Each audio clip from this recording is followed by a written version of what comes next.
History is written by the winners, but the truth, it often gets worried with the ones who dared to fight, but never made it to the headlines. Bharat की आज़ादी के लिए सिर्फ वो नहीं लड़े जो इतिहास के पन्ने में लिखे हुए हैं।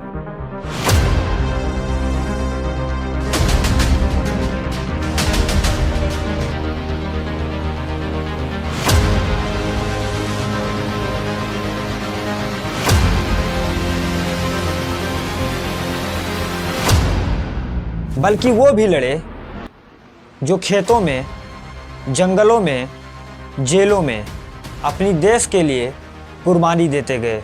उनका नाम किसी सिलेबस में नहीं है, उनका फोटो किसी करेंसी नोट पर नहीं है, पर उनका बलिदान हर एक हिंदुस्तानियों के रग रग में है। इसलिए हम एक सीरीज स्टार्ट करने जा रहे हैं जो हिडन फ्रीडम फाइटर्स थे, जिनके बारे में भारत के किसी भी बच्चे को नहीं पता है। उनके बारे में मैं तुम सबको बताऊंगा। This is episode 1 of the series the hidden freedom fighters. तो जय हिंद दोस्तों, सोचने की आदत डाल लीजिए क्योंकि ये है हर्ष की बात लॉजिक के साथ। और पहला एपिसोड डेडिकेटेड है एक ऐसे वीर को जिसने ब्रिटिशर्स के खिलाफ अकेले बंदूक उठाई, जिन्होंने जंगल में गोरिल्ला वार छेड़ दी थी और जिनकी कहानी ना ही भारतीय इतिहास में लिखी गई है, ना किसी भारतीय को पता है। और उनका नाम है none other than Alluri Sitaram Raju. एक आंदोलन, एक आग जो ब्रिटिशर्स के खिलाफ अकेले ही उनका जीना हराम करके रखा हुआ था।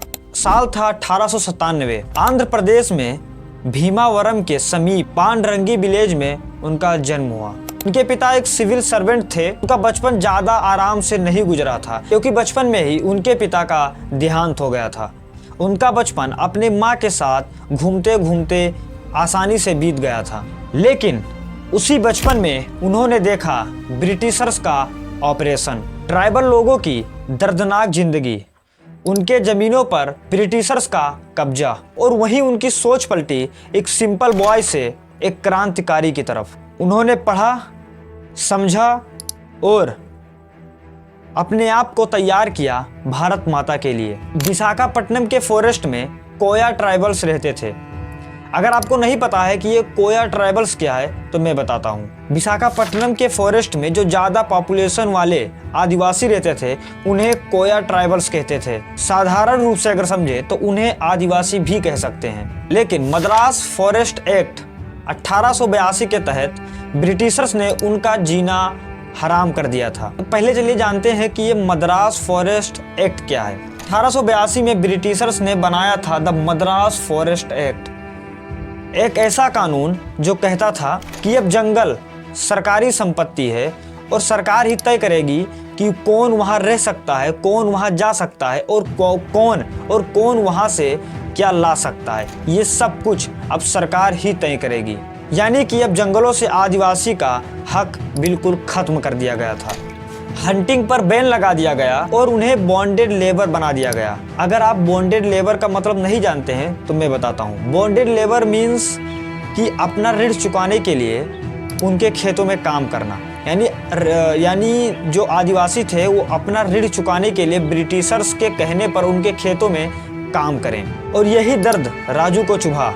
उन्होंने ट्राइबल यूथ को संगठित किया और उनको बोला, जब तक तुम जंगली बनाए जाओगे जंगल तुम्हारा घर नहीं बनेगा। 1922 में रामपा रेवोल्यूशन का आगाज हुआ। रामपा रेवोल्यूशन को साधारण भाषा में रामपा विद्रोह भी कहते हैं। मद्रास प्रेसिडेंसी ब्रिटिश भारत के गोदावरी जिले में अल्लूरी सीताराम राजू के नेतृत्व में ये विद्रोह ब्रिटिशर्स के खिलाफ की गई।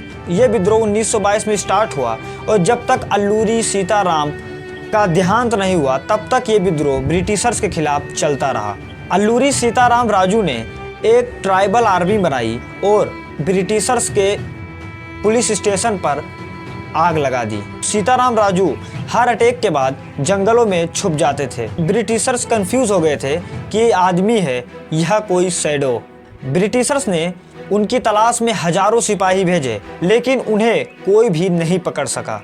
राजू सिर्फ एक फाइटर नहीं थे, वो वहाँ के ट्राइबल लोगों के लिए स्कूल खोलने की मांग भी की थी और एक पावरफुल लीडर भी बन गए जिनका नाम ब्रिटिशर्स के किताबों में रेड इंक से लिखा जाता था। ब्रिटिश सरकार ने उनके सर पर 10,000 का इनाम भी रखा था, जो उस समय एक ह्यूज अमाउंट था। पर अल्लूरी सीताराम राजू कभी डरे नहीं। लेकिन जैसे हर एक क्रांतिकारी का एक अंत होता है, और अल्लूरी सीताराम का भी अंत नजदीक आ गया था। 7 मई 1924 को चिंतबल्ली के जंगल में अंग्रेजों ने उन्हें घेर लिया। इसके बाद उन्हें पास के गांव में ले जाया गया और उन्हें पेड़ से बांध दिया गया और सभी गांव वालों के सामने उन्हें गोली मार दी गई। आज आंध्र प्रदेश के लोग उन्हें भगवान मानते हैं। उनके नाम पर वहाँ स्टेचू भी बनवाए गए हैं, लेकिन उनका सेक्रीफाइस हमारी नेशनल मेमोरी से फेड हो चुका है। ऐसे ही लोगों के लिए ये सीरीज बनाई गई है, जिनके कारण से भारत तो बचा, लेकिन आज